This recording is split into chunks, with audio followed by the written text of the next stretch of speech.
오늘 말씀은 호세아서 1장 1절입니다. 한 절인데요. 한 절이기 때문에 우리 다 함께 봉독하도록 하겠습니다. 자리에서 일어나실 수 있는 상황이시면 주님의 말씀이기 때문에 우리 함께 봉독할 때 한 목소리로 한 마음으로 함께 읽도록 하겠습니다. 호세아서 1장 1절입니다. 시작. 우시아와 요담과 아하스와 히스기야가 이어 유다 왕이 된 시대, 곧 요아스의 아들 여로보암이 이스라엘 왕이 된 시대에 부에리의 아들 호세아에게 임한 여호와의 말씀이라. 아멘.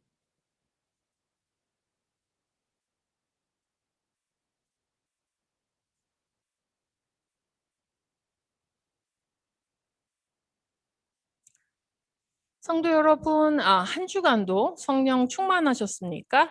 저번 주에는 호세아서뿐 아니라 12선지서의 개요를 살펴보았습니다. 12권의 선지서는 이 각각이 아닌 한 권의 책으로 보는 방향을 제가 제시해 드렸습니다.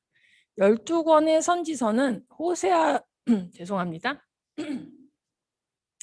12권의 선지서는 호세아서로 시작을 하기 때문에 오늘은 호세아 1장을 드디어 시작하도록 하겠습니다.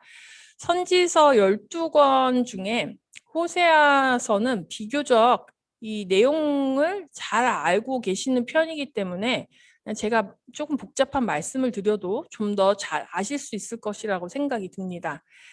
우리 다 함께 기도하고 말씀 시작하도록 하겠습니다. 하나님, 부족한 입술로 주님의 왕국에 대해서, 주님의 구원의 섭리에 대해서, 주님의 마음에 대해서, 주님의 헤세드 사랑에 대해서 우리가 알고자 합니다.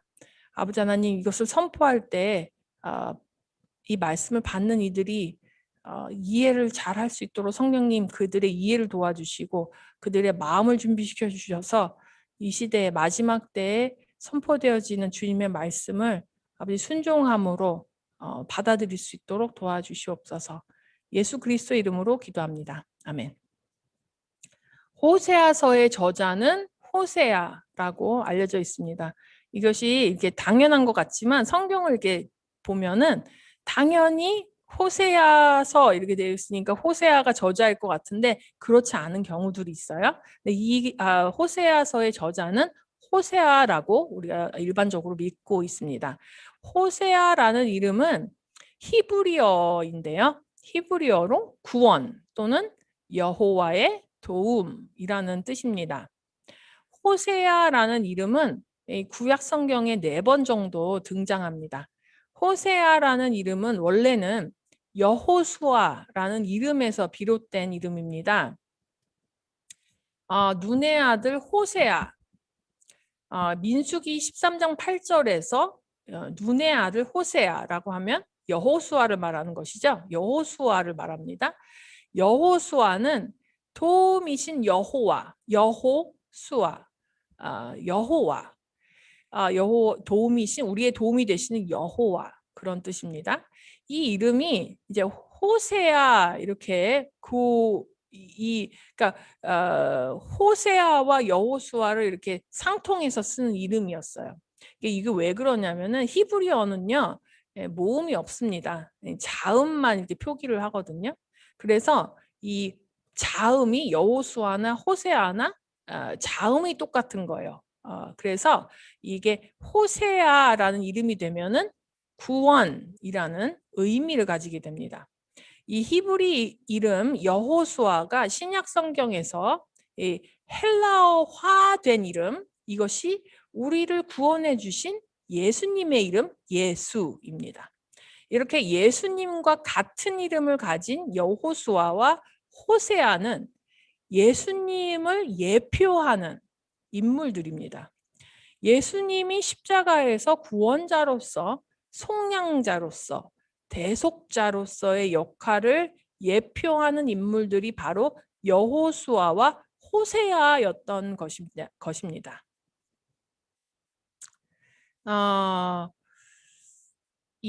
그 당시 여호수아와 호세아는 예수님을 아직 만난 인물들이 아니었어요. 그죠? 예수님 전의 인물들이었기 때문에 하나님이 왜 자신들에게 아주 이렇게 특이하고 특정한 사역을 맡기셨는지 본인들은 이해를 하지 못했을 수도 있습니다.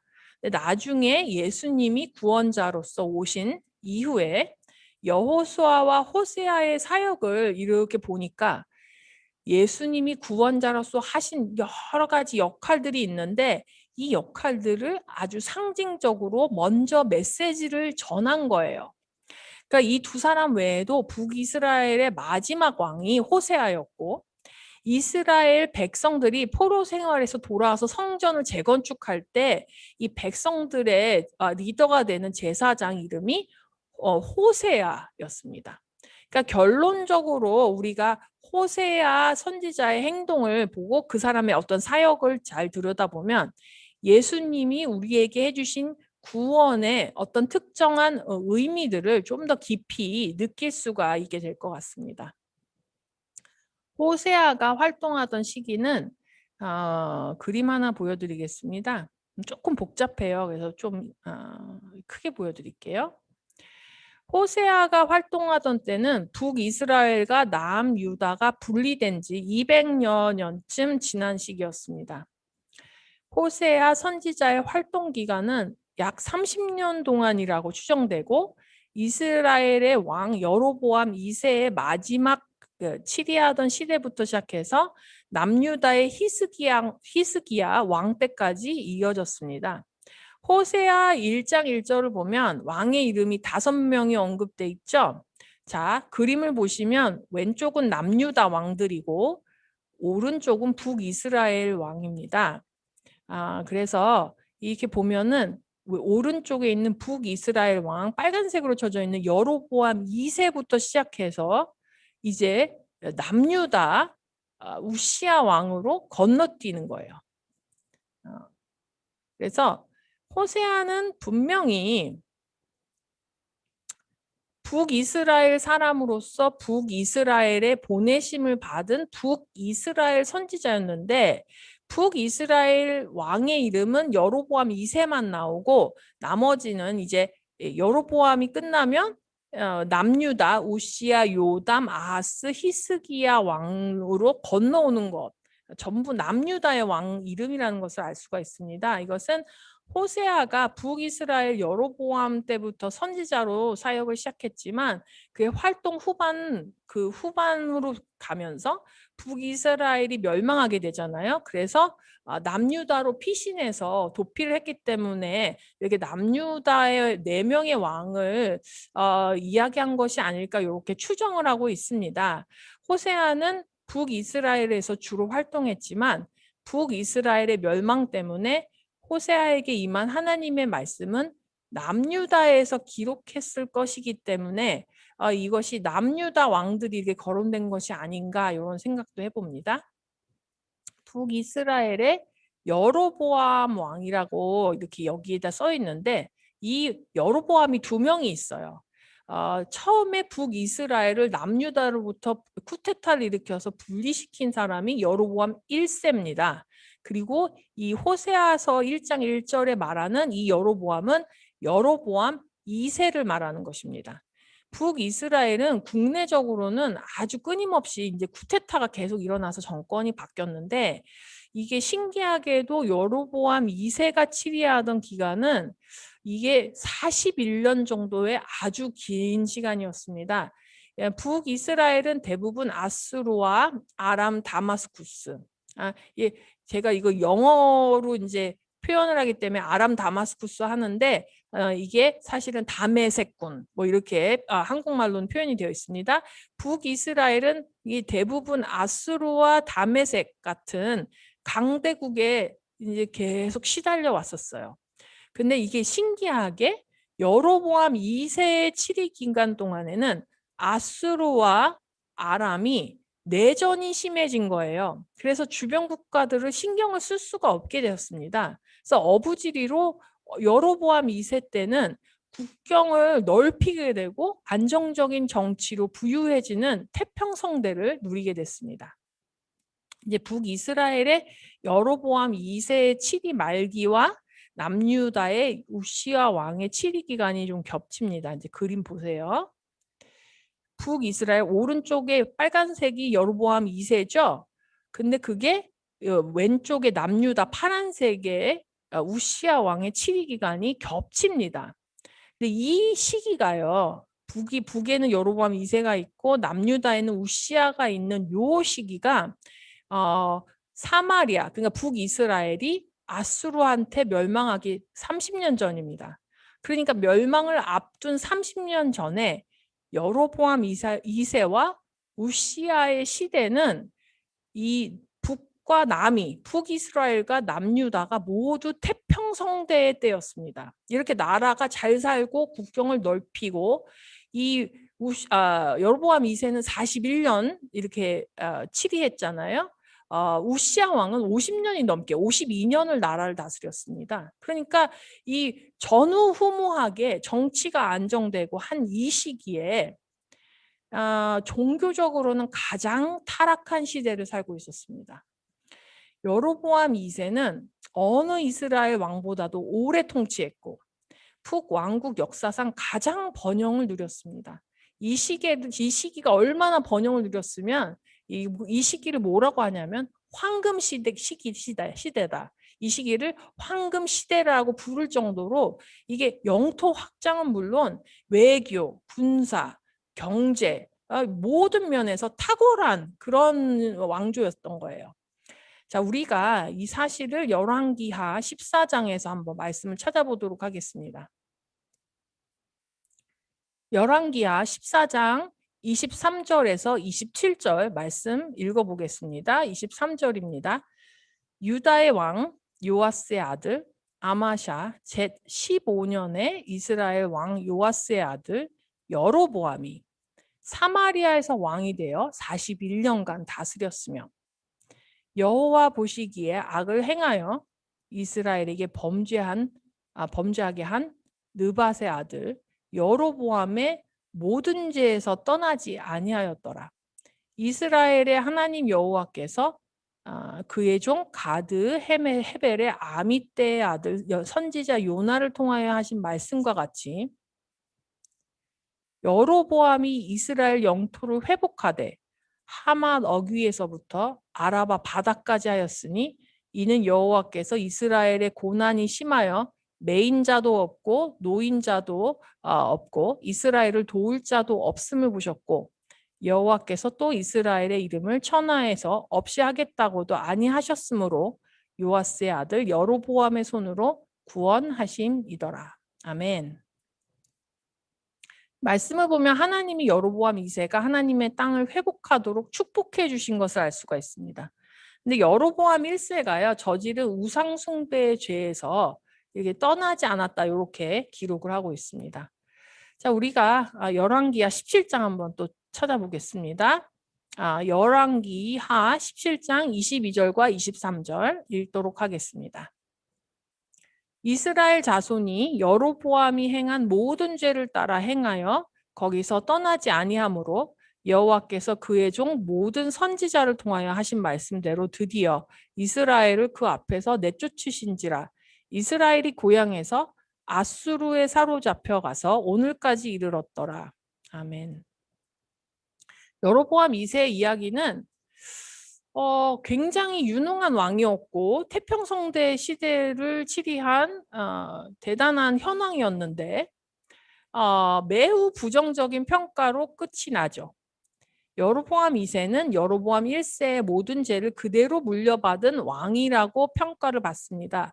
또 북이스라엘, 그러니까 사마리아의 멸망 주요 기준을 여로보암 2세의 업적 때문이라고 결론을 내는 것입니다.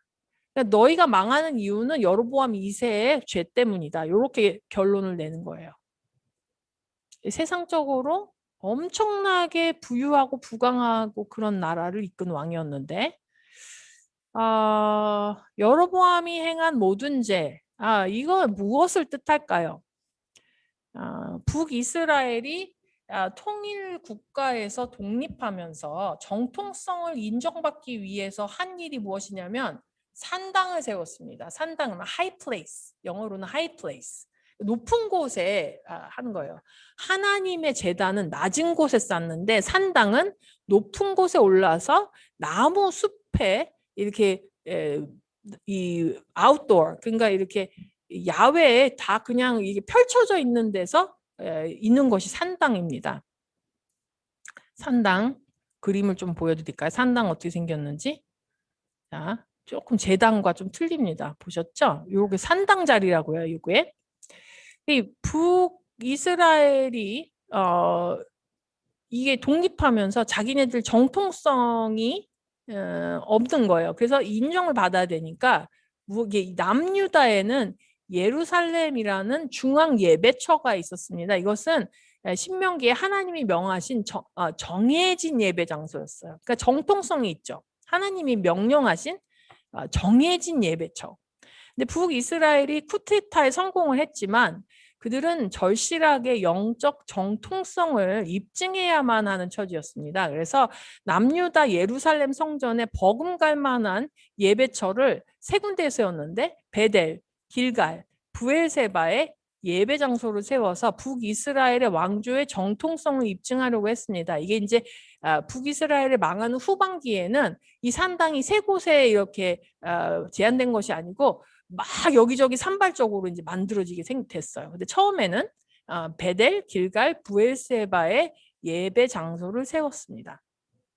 야곱은 베델은 야곱이 에서를 피해 도망가다가 잠이 들었는데 거기서 사닥다리 꿈을 꾸고 하나님 만난 장소죠. 거기서 이제 돌을 세우고 기름을 붓고 아주 의미 있는 그런 장소입니다. 길갈은 여호수아 시대에 이스라엘 백성이 요단강 건너서 진을 치고 가나안 정복하기 전에 거기서 모든 이스라엘 남자들이 할례를 받고 이스라엘 백성들이 무교절을 지낸 장소입니다.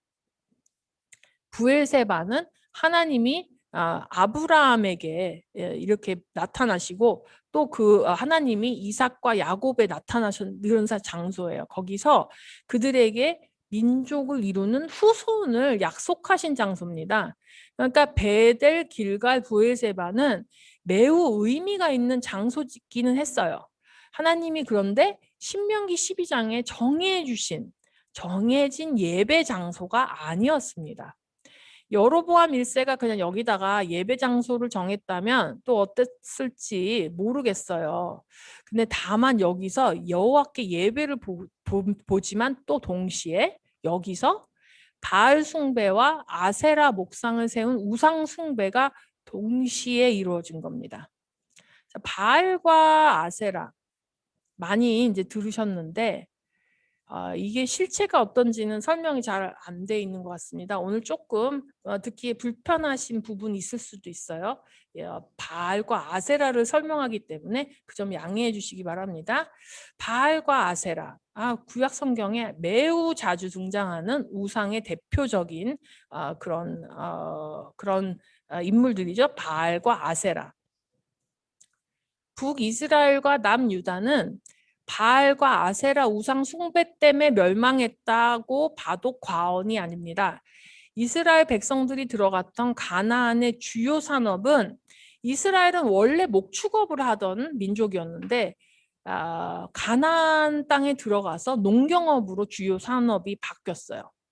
바알신과 아세라신은 가나안 지방의 대표적인 농경신이었습니다. 바알은 풍요로운 농경의 수확을 주관하는 신이고 아세라는 다산의 신입니다. 이 가나안 사람들, 이 농경을 하려면 비가 잘 와야 되잖아요. 비가 되게 이 지역에서는 비가 되게 중요하거든요. 비가 잘 오지 않는 지역이기 때문에. 그리고 이 토양이 비를 이렇게 수분을 머금는 토양이 아니고 이게 약간 돌에 가까운 그런 토양이기 때문에 비가 오면은 이게 이렇게 저수지로 이렇게 머물러 있는 게 아니고 이것이 이렇게 돌 때문에 다 이렇게 흘러가는, 그래서 습기를 이렇게 머금고 있는 토양이 아니기 때문에 비가 오는 것이 매우 중요한 그런 농경사였습니다. 그 다음에 농업을 하려면 일손이 굉장히 많이 필요해요. 그래서 이 아들들, 일을 할 수 있는 아들들을 많이 낳는 것, 다산이 굉장히 중요했어요. 바알은 폭풍의 신, 그러니까 비, 번개, 바람을 주관하는 그런 신이고, 아세라는 다산, 아이들을 많이 낳게 해주는 신이었단 말이에요. 그러니까 이 사회에, 이 농경 사회에 가장 중요한 것을 주관하는 두 우상이 바알과 아세라였다. 가나안 사람들은 농사 일을 하다가 비가 오지 않는다거나 수확이 풍요롭지 않을 때 바알과 아세라가 화가 났다 이렇게 생각했습니다. 그래서 바알과 아세라가 화가 났다고 생각할 때마다 그 신을 달래기 위해서 바알 신상과 아세라 목상을 산당에다 세워놓고 거기서 집단으로 이 두 신을 달래주기 위해서 집단으로 성관계를 가졌습니다. 농사를 시작할 때 농사가 풍요로워지기를 바랬던 풍습을 따라서 여호와의 예배당에서 신전에 창녀가 있고 신전에 남창들의 그런 사람들이 있었는데 이 사람들이 이 성관계를 주관하는 거예요. 그래서 이 신전의 창녀와 신전 남창들의 인도로 이스라엘 백성들도 집단으로 우상 숭배를 어떻게 하냐면 성관계를 가지면서 풍요의 신, 다산의 신을 힘을 빌어서 부유해지기를 빈 것입니다. 바알과 아세라 우상 숭배는 여로보암 2세 때 피크를 이뤘습니다. 나라가 부강해졌죠.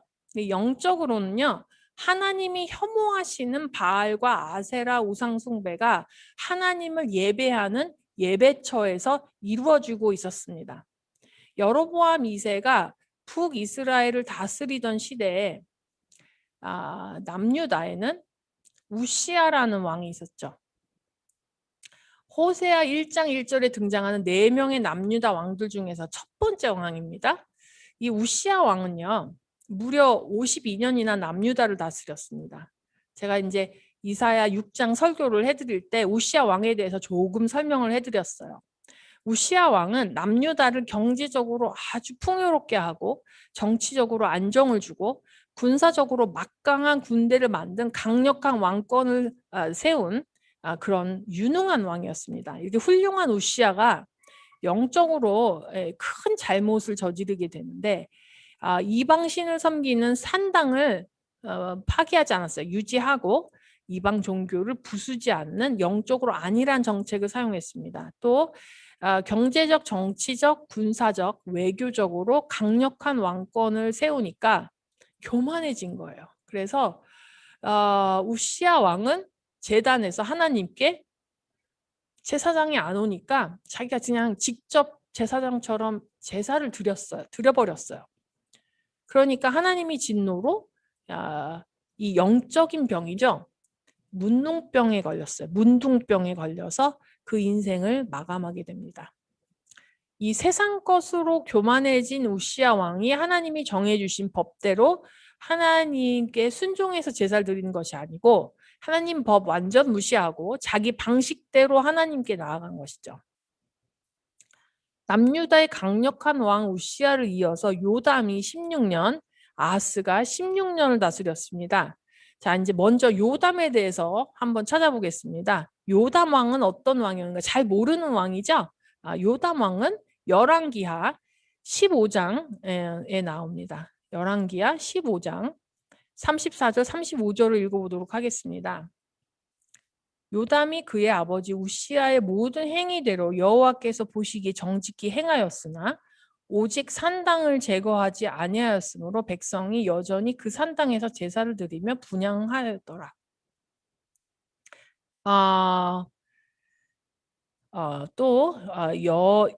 요담 또한 선왕인 우시아처럼 나라를 잘 다스린 현왕이었습니다. 그러나 산당을 제거하지 않았다 이렇게 적혀 있습니다. 자, 그 다음 왕인 아하스에 대해서 한번 찾아보겠습니다. 아하스는 어떤 왕이었나? 열왕기하 16장 2절에서 4절입니다. 열왕기하 16장. 아하스가 왕이 될 때 나이가 20세라. 예루살렘에서 16년간 다스렸으나 그의 조상 다윗과 같지 아니하여 그의 하나님 여호와께서 보시기에 정직히 행하지 아니하고 이스라엘의 여러 왕의 길로 행하며 또 여호와께서 이스라엘 자손 앞에서 쫓아내신 이방 사람의 가증한 일을 따라 자기 아들을 불 가운데로 지나가게 하며 또 산당들과 작은 산 위와 모든 푸른 나무 아래에서 제사를 드리며 분향하였더라. 아하스도 또 요담도 산당을 없애지를 않았어요. 남유다에는 분명히 예루살렘 성전이 있어서 거기 예배 드릴 장소가 있었죠. 근데 예루살렘 성전 외에 산당이 했다는 말입니다. 산당 무엇입니까? 예배 장소를 의미하기는 하는데 산당은 항상 높은 곳에 졌습니다. 제가 아까 조금 설명드렸는데요. 산당은 특히 푸른 나무 아래에 세워졌는데 가나안 족속들은 산당에서 바알과 아세라 우상을 숭배했습니다. 여기서 집단으로 성관계를 맺고 거기서 생긴 아이들을 이 불 가운데로 지나가게 하는 등의 의식을 행했던 거예요. 이 마지막으로 언급이 된 남유다 왕은 우리가 매우 잘 알고 있는 히스기야 왕입니다. 열왕기하 18장을 오늘은 좀 찾지 않도록 하겠습니다. 열왕기하 18장 보면 히스기야 왕은 산당을 없애고 주상을 깨뜨리고 아세라 목상을 찍어서 부서뜨렸습니다. 그의 전후 유다 여러 왕 중에 이러한 자가 없었다 이렇게 기록이 되어 있습니다. 또한 하나님께 간곡히 기도를 해서 죽을 목숨도 14년을 연장받지 않았습니까? 히스기야 왕은 분명히 현왕이었어요. 근데 그것은 틀림없지만 이 결정적으로 그의 통치 말년에 하나님을 끝까지 의지해야 되는데 바벨론을 의지하려고 자신의 모든 왕궁과 나라를 바벨론 사신들에게 다 보여주죠. 호세아 선지자가 선지자로 활동하던 30여 년 동안에 남북 왕조를 통틀어서 11명의 왕들이 있었습니다. 그런데 호세아서 1장 1절에 이 성경의 책의 타이틀과 같은 첫 구절, 굉장히 중요해요. 이게 현재 상황이 어땠다 이걸 딱 말해주는 단서입니다. 근데 첫 구절에 5왕의 이름을 언급해 놓았다는 것은 호세아가 선지자로 활동하던 시대의 요점 정리 같은 것입니다. 11왕들을 다 멘션한 게 아니고 11왕들 중에 5명, 이런 시대에 호세아가 활동을 했다. 이런 시대에 선지 활동을 하고 이런 상황에서 이런 하나님의 말씀, 하나님의 예언의 말씀이 임했다라는 것을 아주 암시적으로 보여주는 것입니다. 아주 의도적으로 북이스라엘 마지막 6왕은 빼놓고 있지 않습니까? 그러면 호세아가 활동하던 이 시대는 어떤 시대였단 말입니까?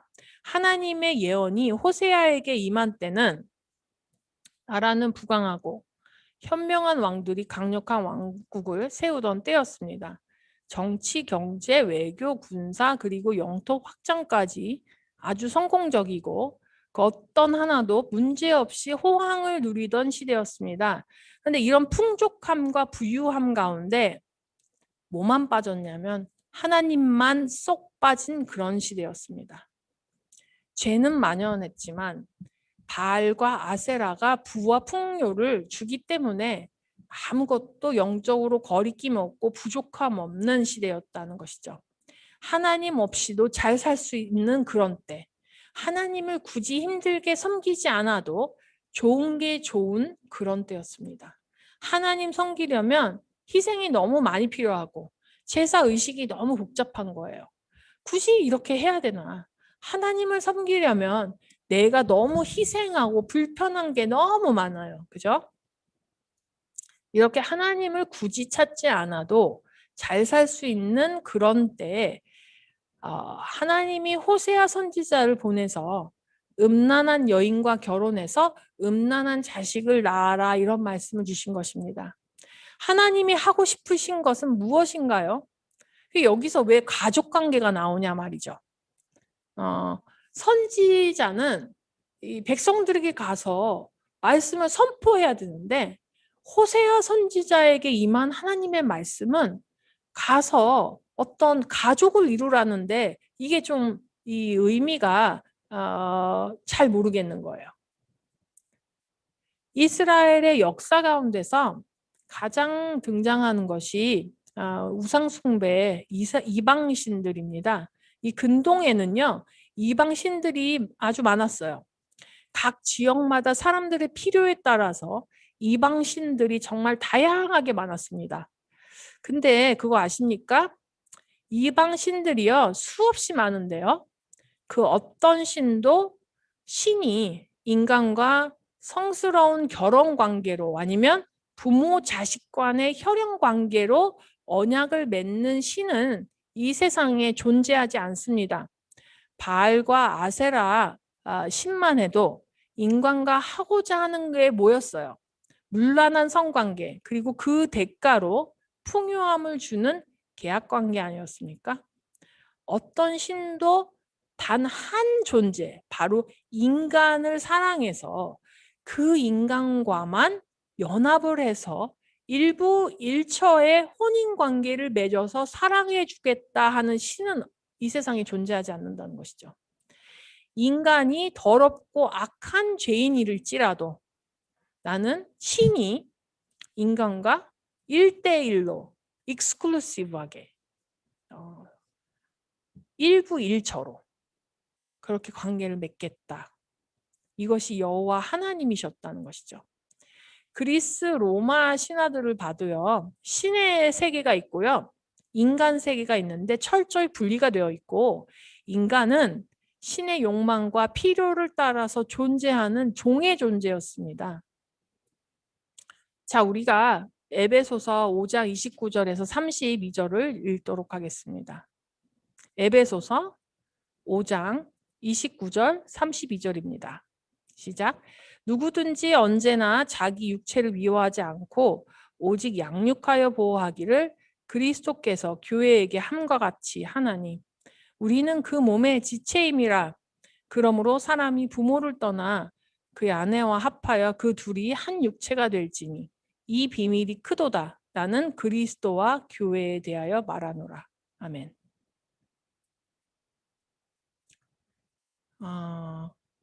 결혼식 때 아주 자주 듣는 말씀이죠.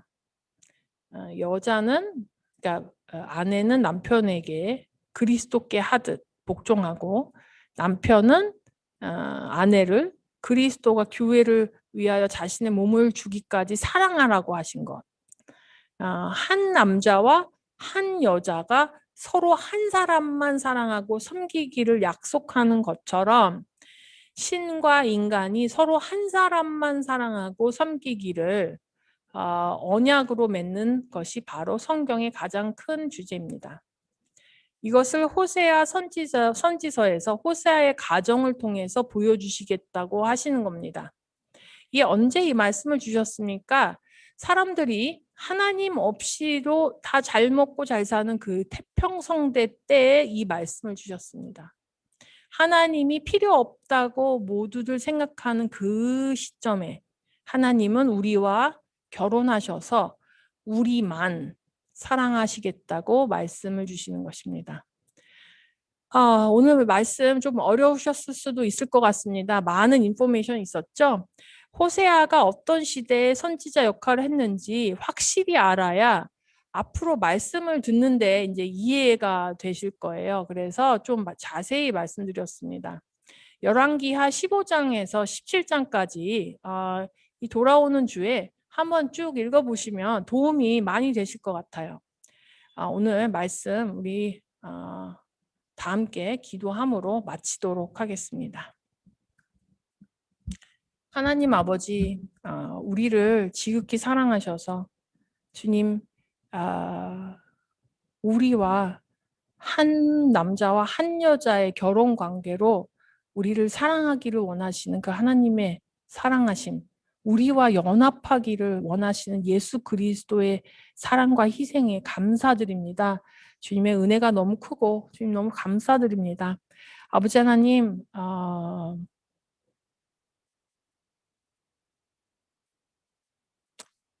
지금 이 시대는 주님 없이도 잘 살 수 있다고 믿는 그런 시대입니다. 주님,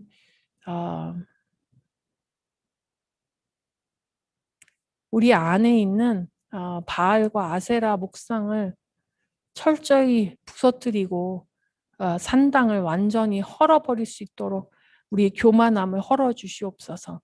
주님 없이 잘 살 수 있고 주님 없이 독립적으로 살 수 있다고 믿는 우리 믿는 자들의 심령을 또 부유와 풍요로움을 추구하는 우리 안에 정말 간악한 마음을 아버지 회개합니다. 아버지 하나님 부서뜨려 주시고 주님 없이는 살 수 없음을 우리가 다시 한번 알고 우리를 가장 극진히 사랑하시는 예수 그리스도로 말미암아 우리가 정말 하나님과 부부의 관계로 혹은 부모와 자식 간의 관계로 혈연 관계로 맺어지기를 원합니다. 주여 우리 성도님들 오늘 한 주간에도 정말 주님 우리 안에 있는 모든 우상 숭배를 다 헐어버리고 주님 앞에 철저히 나와 주님을 다시 찾을 수 있는 다시 리셋할 수 있는 그런 시간 될 수 있도록 축복하여 주시옵소서. 예수 그리스도의 이름으로 기도했습니다. 아멘.